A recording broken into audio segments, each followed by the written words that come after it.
Jeffrey Altabanag of BCHM3C. So for today's video, we are going to talk about Region 2 or the Cagayan Valley. Cagayan Valley is a region of the Philippines also designated as Region 2. It is composed of 5 provinces: Batanes Island, Cagayan, Isabela Province, Nueva Vizcaya, and Quirino. Batanes Island.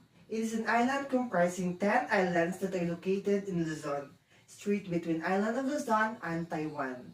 It is the northernmost part of the Philippines and is the smallest province both in terms of population and land area. Cagayan. Its capital is Tuguegarao City and is located at the northeastern corner of the island of Luzon. Cagayan also includes the Babuyan Islands to the north. The province borders Ilocos Norte and Apayao to the west, Caling and Isabela to the south. The Isabela Province. It is the second largest province in the Philippines next to Palawan. Its capital is Iligan City and borders clockwise from the north, Aurora, Quirino, Nueva Vizcaya, Ifugao, Mountain Province, Caling, and Cagayan. Nueva Vizcaya. It is a province of the Philippines located in the Cagayan Valley region in Luzon.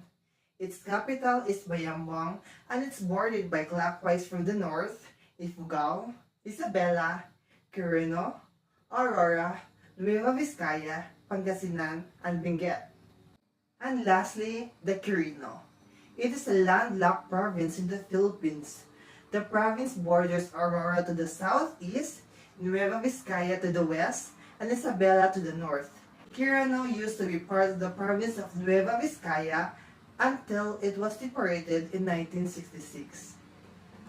So that's all for the Region 2 or the Cagayan Valley. Once again, I am Jeffrey Altabanyag of BCHM3C. Thank you. Have a nice day.